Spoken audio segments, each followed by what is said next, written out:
Good morning, good afternoon, hello everyone, depending on where you're from. Obviously, bit of a different time shift as we're having this over the lunch hour in some places, in the morning in others, afternoon for yet more friends. I want to welcome you to what promises to be a super exciting conversation around unleashing a smarter business with Microsoft Copilot. Today I'm joined by experts from both F12 and AvePoint. Adam, Devin, Ryan, thanks so much for joining us today.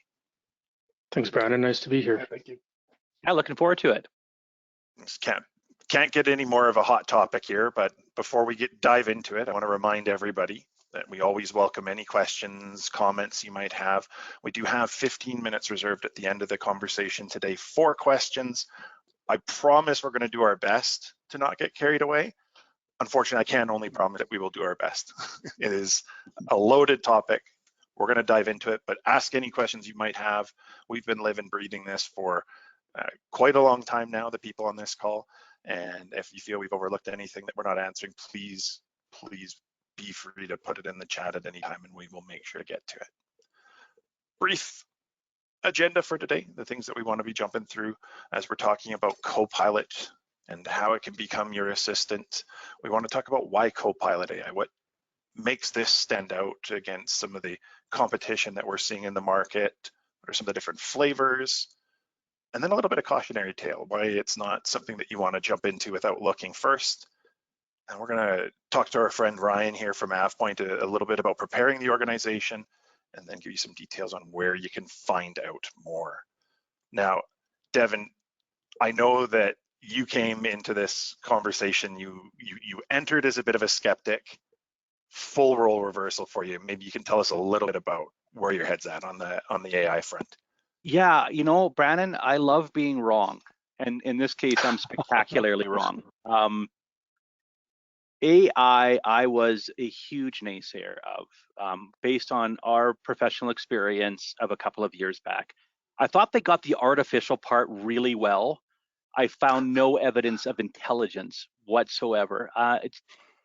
Some of our customers may know that we had tried AI at F12. We did a proof of concept with, I think, about a dozen customers where we had gotten, what was reputed to be one of the best bots, had spent enormous amounts of time training it. And the experience was like this: customer, I'd like to install a new version of Simply Accounting. Oh, it looks like you're trying to install a piece of software. Yes or no? Yes. What piece of software are you trying to install? It was like that. It was maddening.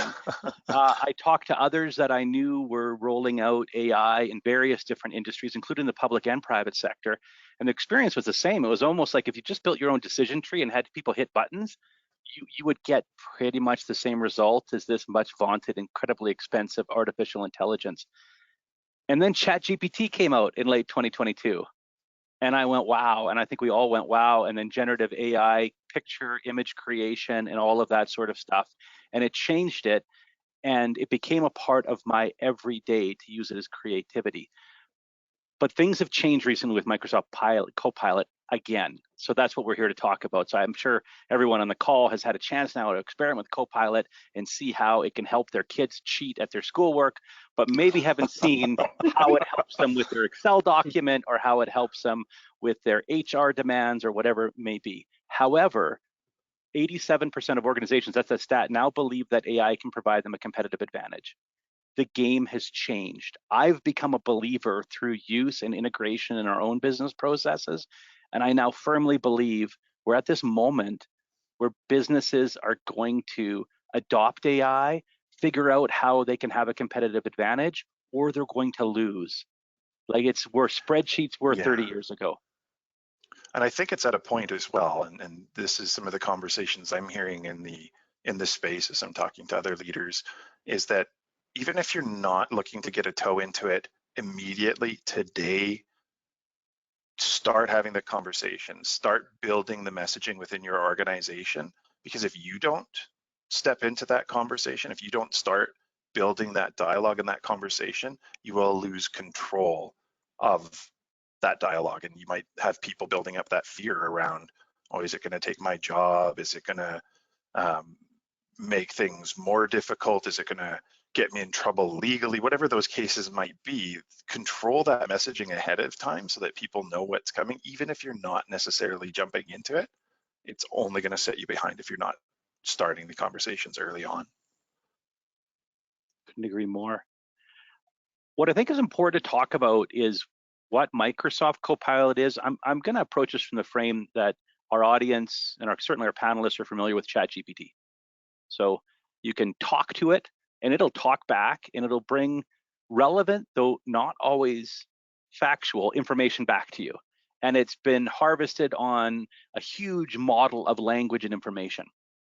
It was great, but it wasn't live data. The first step here began with Bing and Copilot, where you can just go to bing.com and do your search, and Copilot is harvesting all the data. It's run on the same engine as ChatGPT-4. It's running and harvesting all that data from the web and providing you an answer. Like, I don't use Google anymore. I never thought, I would never have put money that Microsoft Bing would become my preferred search engine. Not in a million years. Wrong as wrong can be. Just the other day, I was talking to our head of marketing, Kate, and she was like, I don't know why, we were talking about 80s sitcoms. And she was like, I remember this 80s sitcom. It was about a guy on the West Coast, and he was a cartoonist, and he lived upstairs, and people lived downstairs. And if you did that on Google, you'd be getting who knows what. But typed it on Bing, what was an 80s sitcom, blah, blah, blah, and it said, hey, I think you're talking about Too Close for Comfort. And that was it. I didn't have to go through websites to find it. It just was right there on the side with the answer. So it is what we call web grounding. That is to say, it's gathering its data and its information from the entire voluminous data on the internet. What Microsoft Copilot can provide you, if you're already subscribed to most 365 packages, is something called commercial data protection. This is really important. If you're just using ChatGPT, what you enter, what it generates is part of the language model. It's a hive mind, it's learning. Commercial data protection from Microsoft means your users in your business that are using Copilot, if it's been configured correctly through your IT provider such as F12, what they share and what they give back is not shared with anyone, including Microsoft. It's protected, it's yours. You're not leaking secrets. If they were to provide information to the prompt that is perhaps intellectually sensitive or private, that is protected within that AI. That's free for most people who are on 365 programs, and it's just important to use. So if your users are using ChatGPT or many of the other derivatives, we should be encouraging them, if you're a Microsoft 365 user, to just use the free Microsoft Copilot with data protection. Fair enough? And that really ends up being something as simple as, if you have a Microsoft 365 account, make sure you are signed in, and you will see a green protected box, and you're good. It's as simple as that. Yeah. Encouraging them to be doing that rather than signing in with their, oh boy, am I dating myself if I say with their Hotmail account? But yes. Let's make sure that we're, probably, I only have a couple left.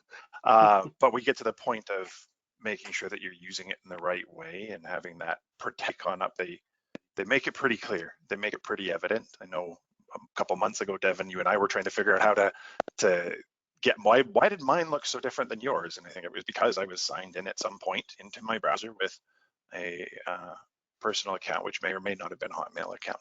We'll never know.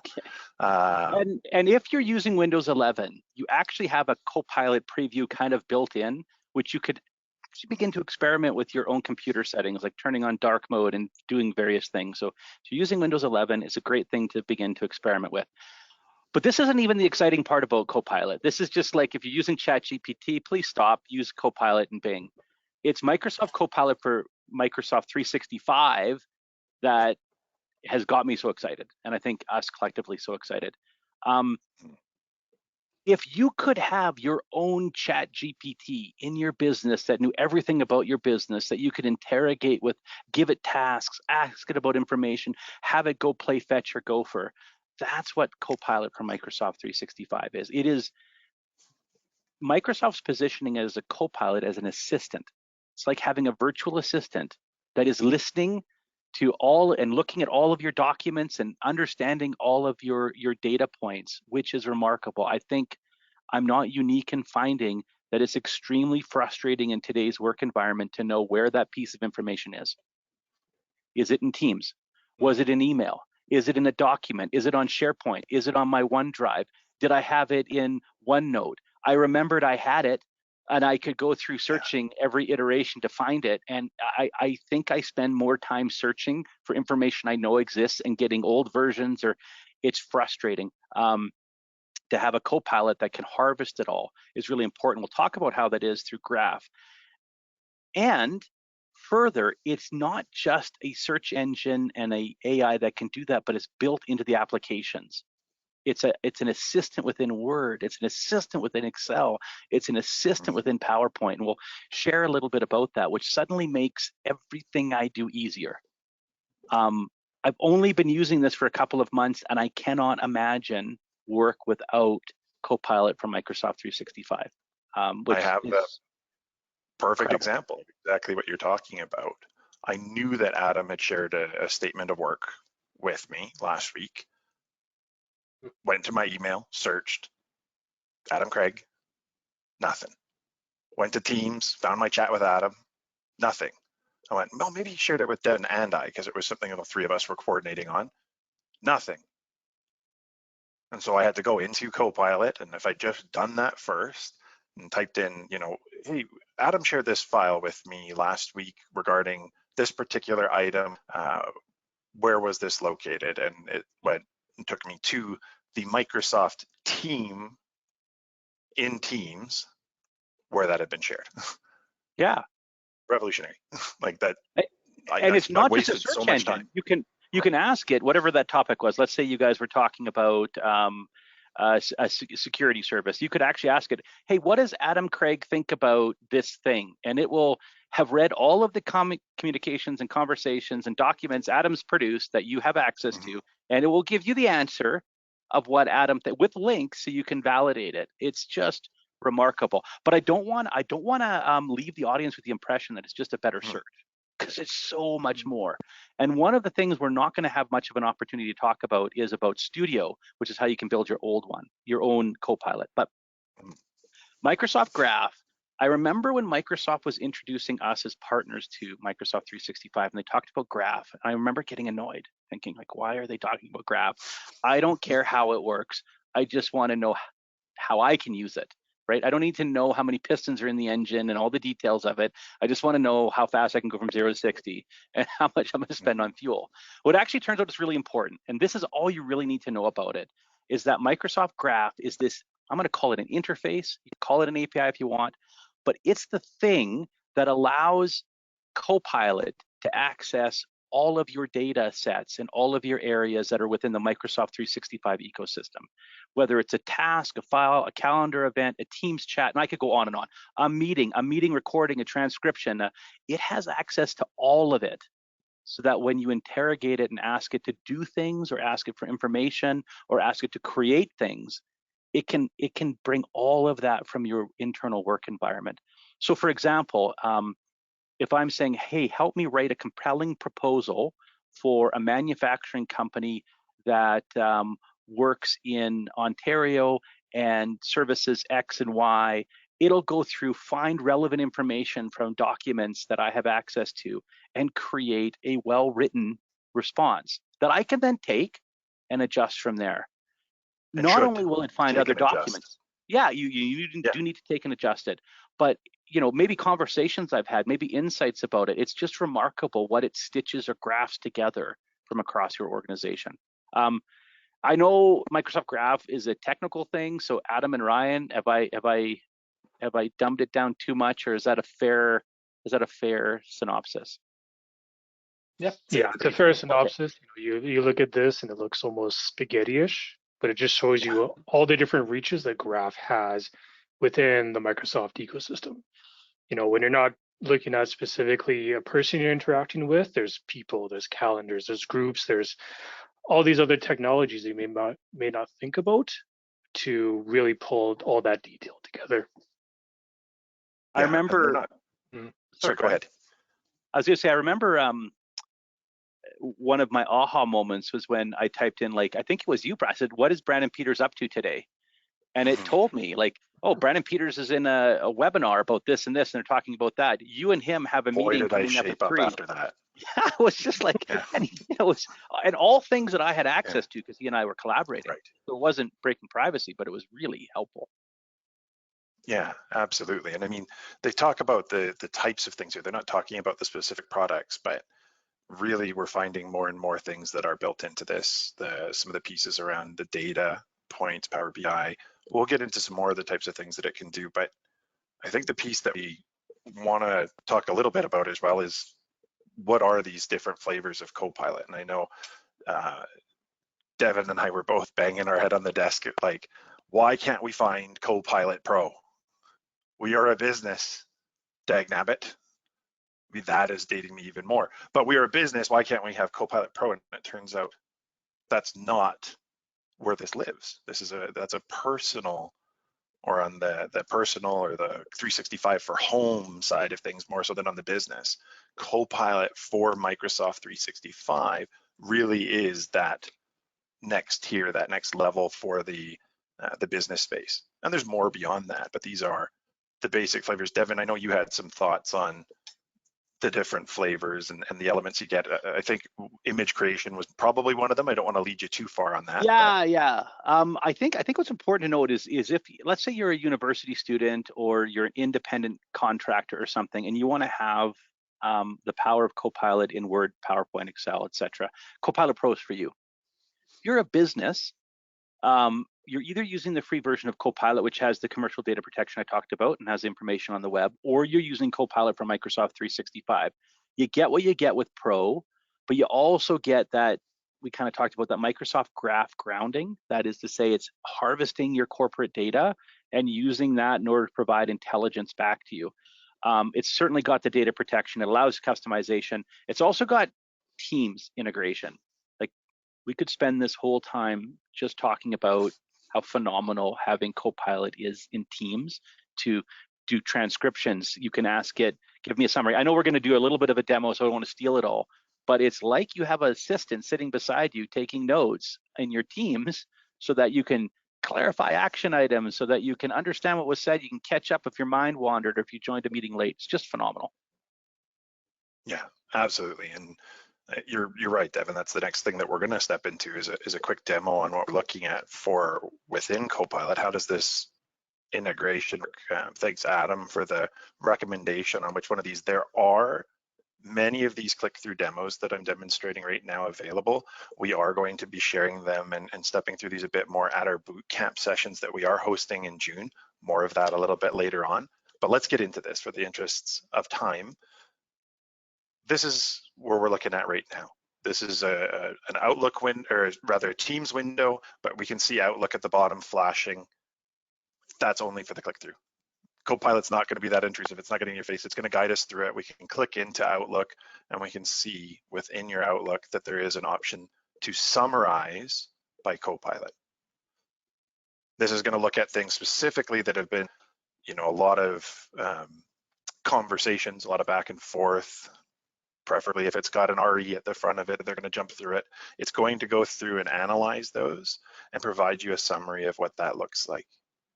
The best part about it, at least in my opinion, is that it's going to, if it doesn't quite capture what you were expecting it to, if it doesn't give you the information in a way that you wanted to see it, it will link you to that particular reference. You can jump into that particular citation, or it jumps into that piece of the conversation on what you're looking at on that front. But let's move on. Let's look at what this looks like in Word. Open a new Word document right away. You're going to see the Copilot icon open up at the front. It's going to give you the option to draft. In the 365 space especially, it may be able to reference those other documents that we're talking about through Microsoft Graph. But you can put in a basic summary, and I've done something very similar to this as a project proposal. You can have it reference that file. The construction planning for everybody's favorite company, Contoso, and have it generate. And it's going to go through, it's going to take its time and put this all together, and it's going to start not only coming up with the content, but putting in some of the recommended formatting, filling this out, giving you the basis of a project plan. Now, at the bottom, it gives you an option where you can regenerate it, you can discard it. There's options you want to do it. No, it didn't quite do. Let's go back. Let's reframe what that prompt was. But let's say we want to keep it here. Now, I'm not taking this and sending this off to my prospective customer. I'm going to go through it. I'm going to review it. I'm going to see what's in line with what I would want it to be, what's maybe not in line. I'm going to go under the paste here. Let's do some recommendations. And hey, you know what? Inspire me. Let's get creative with this. Going to create a draft and a little bit more. What's neat about that, Brandon, is it actually used the context of the paragraphs above and below to then generate further content. Just remarkable. Absolutely. And in some cases, if you are linking it to that document, that's where it's pulling it from. It's going to understand your business and how you go to market. It's going to understand what your reason for being is, what it is that you're delivering for your customers, and try to capture that. Let's jump over to PowerPoint. Very similar. And I guess I should mention as well, most of the applications somewhere up in the ribbon are going to have the Copilot. It'll either be, depending on how your ribbon is organized, just the logo with Copilot below it, logo with Copilot beside it. And you can jump into it and, hey, guess what? We're going to transform a file that we've already created. It's a Word document, but we want to put it into the format of a PowerPoint presentation. It's going to review the content. It's going to gather what it needs, and it's going to start building out those slides. Boom. Now, not everything's going to line up. Again, this is not perfect science. This is definitely, you know, Devin said it early on, more on the artificial, less on the intelligence. This is still artificial intelligence. It cannot read minds. It cannot get your branding, you know, 1,000%. This is why we need to go through and do the reviews as we're stepping through this. But now you've got a document where you can at least have that starting point instead of building it from the ground up. Yeah, it's a what do they say? It's an assistant, not a replacement. Right. which I'm right. comforted That's such by. an important thing to bring out. Yeah. Excel, same kind of thing. You've got your Copilot logo up in the taskbar. You can prompt it, and you want to see, oh, you know what? We're going to take those decimal points. We're going to get rid of those for the sales amounts. It's going to take that and it's going to build that into it. One of the things that I'm most excited about for this side of things, sorry, I shouldn't interrupt Copilot. Doesn't mean, just because it's AI doesn't mean I can't be polite to it. Sorry, Copilot. This is the type of thing that excites me the most, because I love to do conditional formatting and I hate to do conditional formatting, because sometimes getting it just right is such a pain in the butt. But I can ask it with words, with language, not with formulas, not with mathematics, to do this for me. And blammo, here we go. Let's modify it a little bit further and let's get some insights. Let's find out, okay, what's this data telling me? Read into this for me and provide me something that I can use to see patterns emerging. Hey, look, we're gonna build a graph for you, gross sales by date. We're gonna add it here to a new sheet, which it will break out at the bottom, and then we'll have access to those insights that we were looking at. There we go. All things that we've been able to do in the past, but that took a lot more time for us to be able to put together. Now we're back over to our friend here in Teams. And Copilot's built in here as well as its own kind of standalone, as you can see down here. But let's jump through. It's going to go look through your files. It's going to pull in the information. Here's some milestones on that project.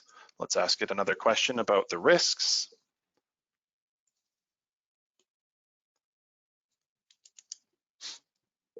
And it's going to go gather those for us. And again, like, I'm not going to continue further beyond this, but these are the types of things for Teams, for example. Devin talked about summarizing the meetings. If you have the Copilot license for Microsoft 365, what is really fantastic is that it's excellent at, on the recordings, showing when people talk. So if you want to get, you know, Ryan was saying that one thing about Copilot AI and some of the file maintenance that I really want to go back to. Oh, this is where Ryan was talking, and you can jump into that. You can get summaries, you can get action items that were aimed specifically at you based on what people were saying at that time. It is a phenomenal tool, especially in the team sense. We could lose ourselves forever in there, so I want to keep us moving along there. Adam, this is all wonderful. This is all well and good. Copilot is going to save the world, but maybe not. There's a few things that we need to consider. Maybe one day, probably not tomorrow though. Curious, Devin, you know, they said it, or the stat at the very start is 87% of people think that AI is going to revolutionize their business. What's the biggest impact it's had on you so far? Oh, that's a great question. The biggest impact it's had on me is I'm able to accomplish more in less time. So I'm spending less time figuring out how to do things or where things are. I'm able to find things that I knew somewhere must exist, but I couldn't know where. And not only that, I don't have to find the document. I just need the information that was in it, and it's brought to me. It's like I said, it's a universal gopher that's just bringing me content. That's probably what I'm using it the most for. Awesome. Did anyone train you, or did you just kind of figure it out on your own? No, I just started playing. I watched like a couple of little things, but not much. Yeah. Perfect. Question for everyone on the call. Throw it in the chat how long you think it took ChatGPT or AI in general to reach 100 million people. We'll make that a conversation piece at the very end. So Devin, based off of that, you know, you didn't have someone to guide you on how to use Copilot or AI in general. You were worried about it at the start, but you've quickly come to love it. It brings us to our next topic of how do we properly utilize it in our organization? As Brandon mentioned earlier, do you have a pilot strategy? Do you understand how it's going to get utilized? Is there proper governance around there? You know, how do we ensure that the people who are going to be utilizing the technology have the access that they need? Do they have too much access, not enough access? But even more than that, you know, what is a strategy for adoption? Without a strategy, there is no strategy, obviously. But what I mean by that is people, regardless if you have a strategy or not, are going to get excited about it. They're going to start utilizing it in potentially ways that it shouldn't be utilized. So how do we ensure that the staff who are unleashed on the technology know what they're doing with it? Are they keeping it inside the Microsoft ecosystem? Are they sharing it externally and put into programs that aren't governed? There's a company in Korea where people got excited about utilizing AI, and they took their data and they put it through ChatGPT, not realizing it would become part of the large language model out there. Ouch. Jeez. Right? And this wasn't just like, you know, let's build a statement of work. This was IP data that went along with it. Confidential data that was protected in the company got shared into the ChatGPT ecosystem. Now, I didn't follow up on that to see if they contacted ChatGPT to try and remove that data. But one of the sayings about the internet is once it's on the internet, it's out there forever. So how are we ensuring that we're not oversharing data into resources that really shouldn't have access to it? How do we ensure through shadow IT, that's the definition of if you don't have something in place and people don't feel supported, that they're going to go out and do it on their own? How do we ensure that those people are trained and ensuring that the data that they're working with is safe, remaining confidential? Yeah, and I think that ties into a question that we had come in as well, Adam, is one of the questions is, do I need to license everybody or can I license a subset?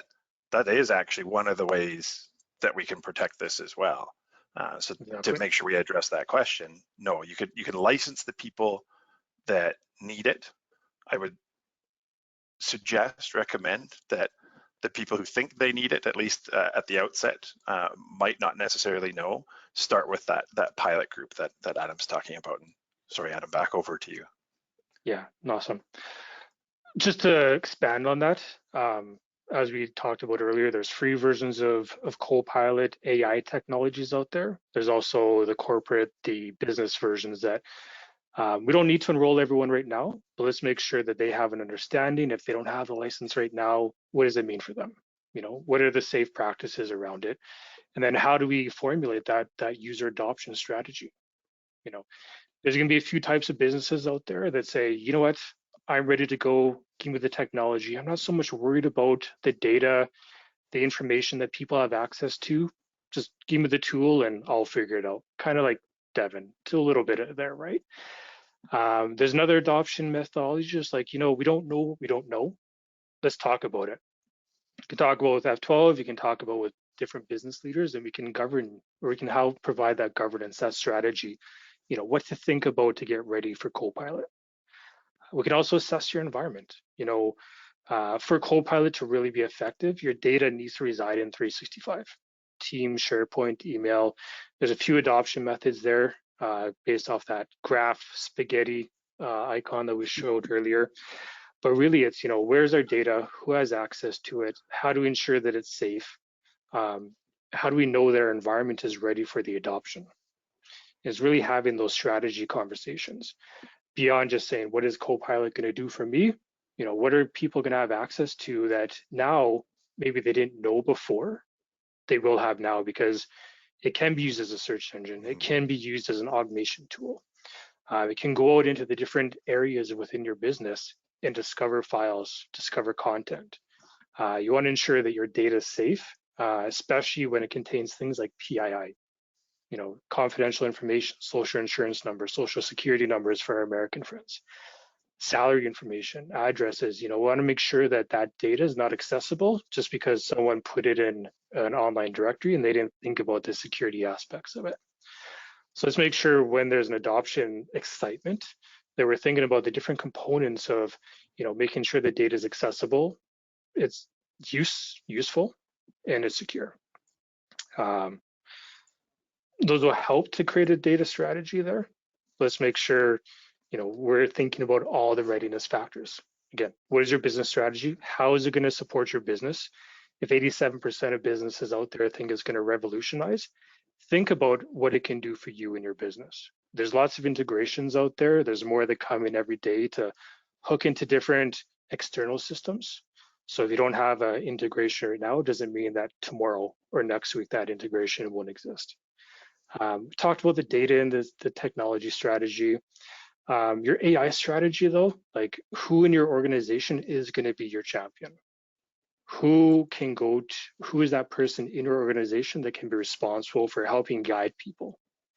How can they help guide prompting? That's a big thing. You can just say, Copilot, give me this information, and it may come back and it's like, haven't found anything. Do you need to reword that statement to find something? Because Copilot is in its infancy. AI is in its infancy. For anyone who hasn't responded to the question yet, took 3 months to reach 100 million people.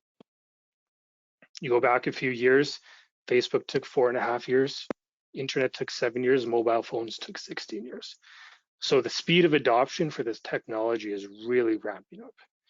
And people are utilizing it, whether there's an AI strategy or not. So let's ensure that people have the governance in place to ensure that they're utilizing it safely. Yeah, a couple of quick questions, and I want to get it over to Ryan to talk a bit about the ways that we can try and track down some of these risks. There's a question about how Copilot ensures enterprise-grade data protection, especially when integrating with Microsoft 365 apps. I think I can answer pretty easily the second part of that if somebody else wants to tackle the first part. But when you're talking about it within your tenant, it is Microsoft Copilot within your Microsoft 365 tenant. It does not need to take anything out. It is isolated within your tenant. So when you're talking about your apps, and this is the only way that it does integrate into your apps, at least today, is by having the Microsoft Copilot for Microsoft 365 license. And once you have that, it sits in your tenant. There is no need for it to extract, pull anything out to the web, to Microsoft servers for incorporation into the large language model. It lives and breathes there. From the other piece of it, I don't know if anybody else had something to weigh in on that, but it is something that if you have that protected logo, they are not sharing it within that LLM, and they are very much incentivized to make sure that they are not integrating it into that because of the trust levels. Yeah, I'll chime in on two of those pieces. So there's the graph web grounding, where the data only resides in your tenancy. Microsoft doesn't put it through the public-facing AI. It's all within your tenancy. So the data, as you utilize it, is there. How do you properly secure it? There's things in there like reviewing permissions. Do the right people have access to the right file structures? You can go a little bit more advanced with sensitivity labels, where you're creating groups of people who can only access a certain subset of what we call sensitivity labels, say confidential. Maybe your board of directors and your executives only access that. So it doesn't matter if a file was accidentally shared with Brandon, for example. If he's not part of that sensitivity label group, he can't access it. So you can get secure by reviewing customizations, implementing security labels, looking at really who has access to what, and that's a big component of getting Copilot ready.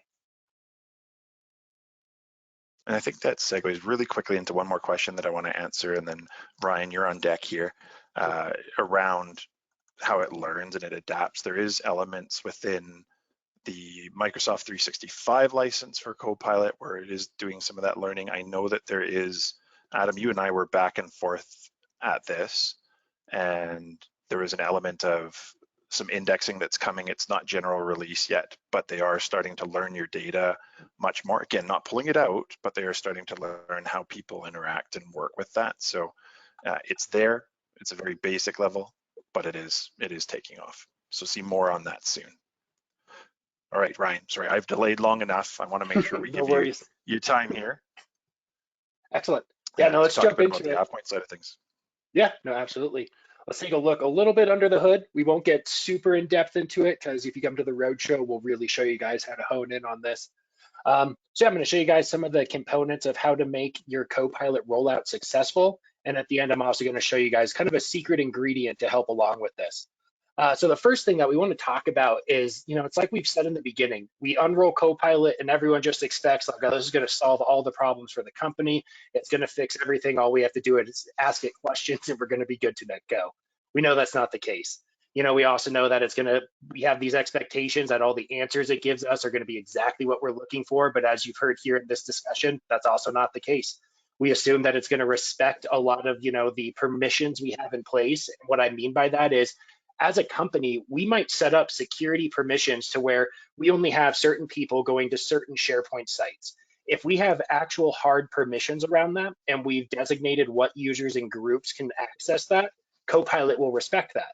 If we don't, like if we just opened up a financial SharePoint site, we allow the entire company to have access to it, but we assume that because the salespeople aren't going to that site on a daily basis, that AI will understand that. It doesn't. We have to tell it to do that with some of these permissions and setting up the security. And that's where a lot of the considerations come into place. So first, like what Adam was talking about and Devin, when it comes into the Graph API, we want to make sure that data is stored in the right locations. If it's not within M365, then Copilot can't get to it. So we want to make sure that we have data in Microsoft and that it's in the right spots so we can work with it. In the right spots is where we start to get into our data privacy, our security and compliance. So we want to make sure that the users that should have access to that, it's designated to them in the permission set that we afford to them. If users don't have the right permissions, or as an organization, we haven't looked at what those permissions are, then that's where we could start to get into some really weird backdoors where somebody can start figuring out what Brandon is doing for the day. We can start to open up some things that we might not want users to start looking into. Right. And then that all comes down to adoption. If we need to adopt it in regards to the technology, and that might mean changing some of the processes in the organization or adjusting some of the places where users are storing data or how we're allowing users to build parts of Microsoft and work with it. So we might need to make some changes there. But then also too, kind of like what Brandon was showing in his demo, is we also need to teach users how to work with the AI. Users can go in and talk with Copilot, but if they're not prompting it in the right way, they might not get the responses that we want. So it's not so much just the underlying kind of technology and data of the company, it's also the users and how the users are working with it. And so with that, we can kind of get into some of the kind of big things we're seeing in the industry, kind of some large challenges that we see. So the first one being, huge amounts of data. I'm sure you guys know this. You're seeing your SharePoint data rising. You're seeing your teams keep getting created. Users are building data, and we continually keep adding to this. And while that's great, and we have all these insights, it might not exactly lead us to where we want to go to.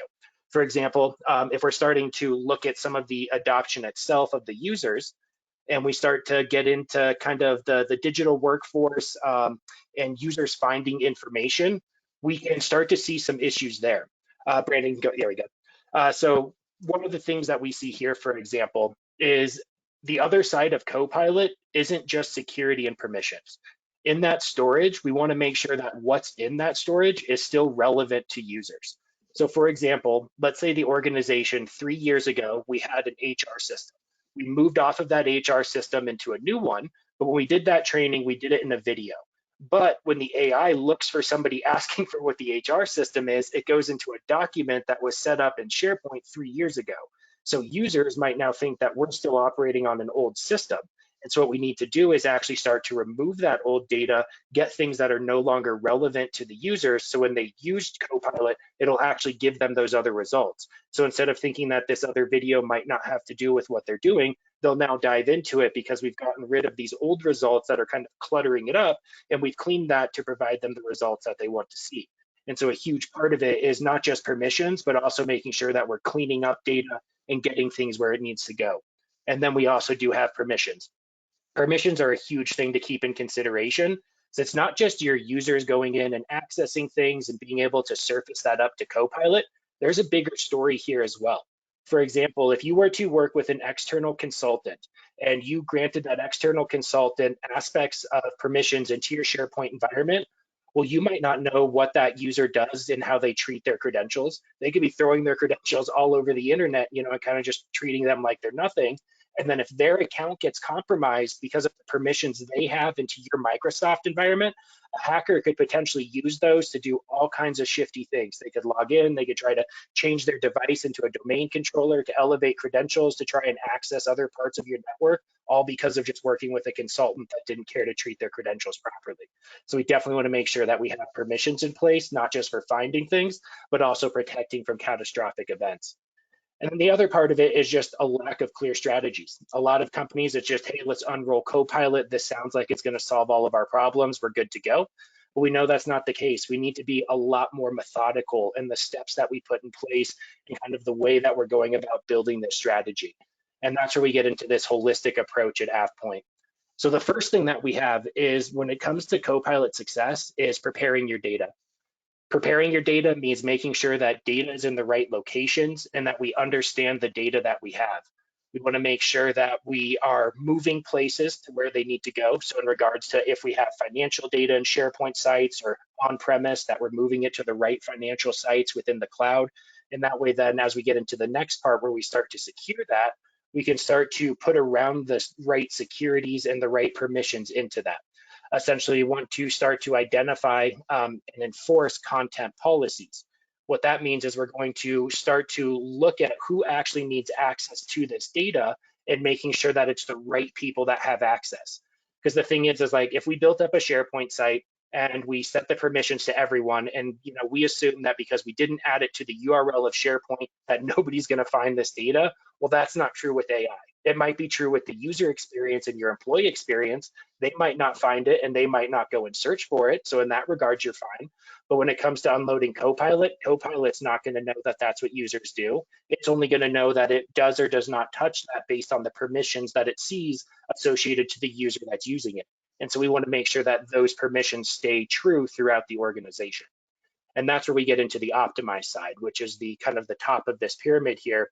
Because as we start to understand these kind of securities and the places that we have data, we can make sure that we're going to keep that going evergreen. We can make sure then that as we add new SharePoint sites that they get the right permissions around them, that the data that we have is being removed if it's too old and is no longer going to be beneficial to the users. And that way we're not having to go through and kind of rebuilding all of this stuff. And now the last thing I want to talk about on here is that secret ingredient that we were talking about, and that's your champion. Champions can be kind of underrated when it comes to this, but they can be insanely beneficial to you as an organization. See, when it comes to a champion is going to allow you to oversee all of these different parts when it comes to unloading Copilot. For example, if we were to look at a sales team and we were to pull a champion off of the sales team, that champion is going to know what users do and do not know or do not do within their Salesforce or their SharePoint environment. So they will be able to help in the preparation of knowing which data needs to go where. They'll be able to tell you if there's any security concerns because you might want to unload a certain part of SharePoint and block that. But there could be parts of the sales team that go there to access that information.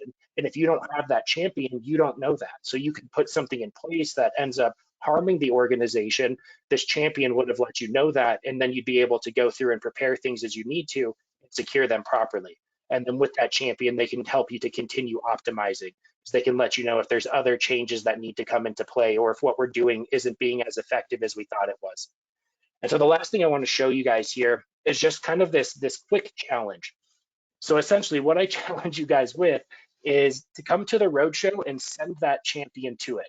Essentially, once we get that champion working with us, we can show them kind of how to attach and accomplish challenges like we see here, especially with the permissions and sensitivity. This is a huge one.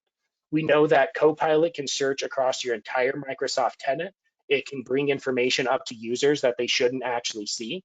But we know that what we need to do to fix that is to identify the information, find out where it locates, scan it to make sure that we're tagging it and that we're getting it into the proper designations. So that way our users long-term can understand that, they can locate and find that information, and we can automate that in the long run. And the champions can help us do that. And at the roadshow, we'll get into a lot of the details on exactly how we go through the different stages of that pyramid and put this information together. Yeah. Thank you, Brandon. Awesome. Thanks, Brian. That's such a great oversight on all this. I know we're a little bit over our time here, so I thank everybody who's sticking with us. We do want to go through a quick summary here of what we're looking at. Ryan, you laid it up perfectly. Identify that champion. Find out who in your organization is going to be that person that brings the culture of AI into the business. Devin, please. Yeah, so I just want to go on a little soapbox about this because I think it's fascinating. When you're choosing your AI champion or champions, yes. Your instinct might be pick that young, keen individual that's technologically savvy. Interesting. I read an article from Microsoft about their explorations with Copilot, and it turns out that managing Copilot is like managing people. That is to say, you have to give it clear instructions. You have to give it feedback that's constructive. You have to challenge the results. You have to work with it on an iterative basis. And you have to not just forward what it provides you. And the skills that they're finding is that those who are more seasoned in their careers, who have had leadership positions, are better at adopting and refining Copilot than those who are new. Really interesting. So this might be one of those times when a more seasoned person who's had a team that they've led and leadership skills is better positioned to lead a technology adoption and to experiment with with the ROI you'll get, than will be the keen up and comer. So pick your champions wisely. Back to you, Brandon. Yes. When we're talking about that type of thing as well, when we're talking about some of your next steps, that champion can help you start gathering that information for an assessment, something that F12 and NavPoint can working together, make sure that we're able to perform and get that information and identify those risks. I know we've seen somebody in the chat asking about the ROI. We can help you get to that point for sure. It really is one of those elements that is going to depend on your use cases and what you're hoping to achieve. If the option is, you know what, I think I really need to hire an executive assistant to help me get through the day, and you know the average annual salary for an executive assistant is $50,000. I don't know. I obviously not in the HR world. $50,000 a year versus $41 a month is a pretty easy ROI to achieve. But we have to get into the discovery period. We have to assess, we have to know not only your data, but your business and what you're trying to achieve with this. And once we do that, once we've got all these things found out, once we understand both your data, both your business, your strategy, some of the elements that both Adam and Ryan have spoken to, then we can start figuring out how to scale this out to your business. This is not something that we unlock the floodgates. All of a sudden you're paying $41 a month for 100 people in your organization, 50 people in your organization, whatever those numbers are, we need to be strategic with it as we grow into this. And I think it's a really great point, because frankly, I'm going to put the onus back on you, our audience members. Like, we can show you the stats. They've been published by all the people you'd expect, Gartner, et cetera, that there's, for the average knowledge worker, there's like a 15% productivity. So on on the average salary based on the cost, it has an annual ROI that's achieved in 38 days, and that's all great. But is that true for you? And what is your purpose with Copilot? Is it to enhance creativity, to use it for content creation? Is it to drive productivity? Is it to extend or improve your customer experience? This is where experimentation and discovery is important, because its ROI for you could be nothing financial. It could be everything about how it disrupts your competition because it improves your customer experience. Who knows? We're all in the learning and discovery phase. Yeah, and very much it could be on that culture piece as well. If you're able to bring in that talent because you are at the forefront, because you are very much engaged with the AI revolution, and that sounds more ominous than I intended. If you're involved with AI and bringing it to the forefront and working with it, people are going to be encouraged, because it is going to make what they do in the end much easier, much more simple. Well, we're here to help. So I want to land our call to action, if you don't mind, Brandon, because I'm really excited about it. Yeah. You'll see in the chat, there's a registration for our boot camps. This is a 2.5 hours. We're bringing lunch. We're going to have experts go through and prime your champions. We're asking and encouraging organizations, whether you're excited about Copilot or totally a skeptic, pick 2 champions max, send them to the boot camp. They will learn more about it. We could only cover so much in 40 minutes here. And they'll come back with ideas, with some worksheets, and with clear-cut recommendations for next steps. So if you're able to make it, it's a great next move, and they're happening June 11th, 12th, and 13th, so you don't have to wait very long. Yeah, and that is in 3 different regions in which F12 operates. We're going to be starting on the 11th in Ontario, in the Toronto area, Alberta on the 12th, and British Columbia, I think, out of Langley on the 13th. So Right. Really excited for that. And if you have more questions, I know, like Devin said, 40, quote unquote, 40 minutes is too short to go through this. Ask your account managers within F12. We can put you in touch with other experts within the F12 family, with our friends at AvePoint, other industry leaders that we correspond with on a regular basis. And the final closing item, there will be a summary that's going to be sent out of this. There is a recording of the session for anybody who was unable to attend. They won't be hearing this, but they will also get a link. So they'll be hearing this once they go through that and watch the recording. And please, please, please respond to the survey. Give us the feedback. We are always looking to grow here and expand. Before we wrap up, I do know that there is one other question that I'd seen in here that was related to some of the metrics behind the scenes for Copilot, around whether or not you can see what other people are asking and doing within Copilot, and if there are metrics and use cases on it right now. I don't know that I've seen anything like that. Adam or Ryan, I don't know if either of you have had the chance to go through that, but I don't believe it's built into it today for some of the reasons that we've talked about. But I suspect that we're at least start seeing some of the metrics coming out about the adoption piece, because that's very much what Microsoft's about. I don't know about the prompt searching. I know that there's some elements that they're going to be bringing out, but I looked into this, and the managers or admin cannot see the prompts that users are asking. There's certain privacy things built right into Copilot as it is now. Right. It's an evolving platform, so I can't speak to where it will go. Right. I think, Brandon, if I can chime in, the question is more about how do I measure ROI? If no one's using it currently, there's Microsoft Viva, which is built into the ecosystem. You can start capturing, or at least looking through there, how much time am I spending on emails, reading and writing emails now? And then if you implement Copilot, how much time are you spending there? And an easy metric for people to leave this conversation with is, if Copilot can save me an hour in a month, the ROI is achieved on it. If it saves me 2 hours, it's now benefiting my business. So those are some things to think about. Doesn't mean that everyone's good going point. to get ROI from it. However, when more of the people get some kind of savings on there, especially, you know, in the creativity side, where they're not thinking with writer's block of how I'm going to write this document, if you can use Copilot as that augmentation, that spark of creatism, you've already saved yourself some time there.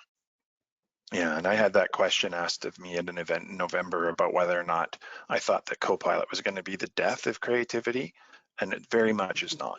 It very much is freeing people to focus on the things that they're truly passionate about, to give them the ideas and the starting points, not to do it all for them, but to at least get that rolling.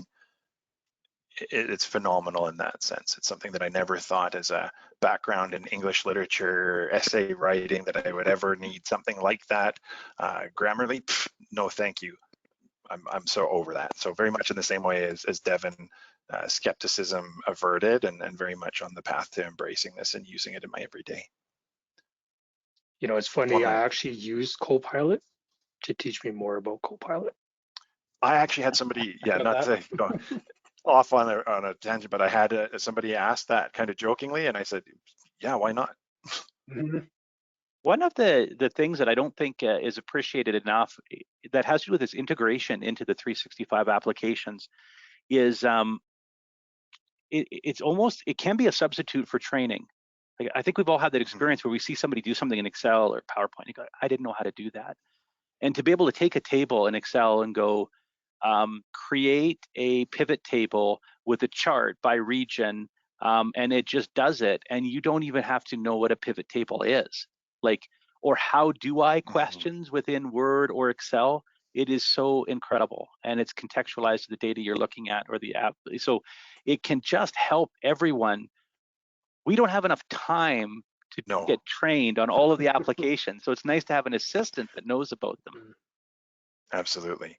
And there's so many more. We haven't even touched on the things it can help you with for meeting planning and organization. There's so many more things that we can get into in the 2.5 hours that we have available to us coming up in June.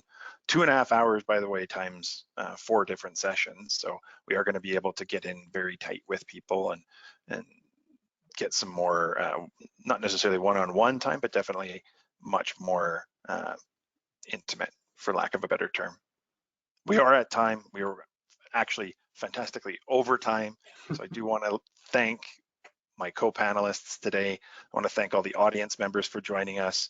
It's a fascinating topic. If there are any questions, please do not hesitate to reach out to us at F12. We can absolutely put you in touch with our friends over at AvePoint. And we're looking forward to talking to more and more people in the coming days, weeks, months, years about AI, Copilot, and everything that's coming. Thanks, everybody. We'll talk to you again soon. Thanks, Brandon. Thanks, everybody.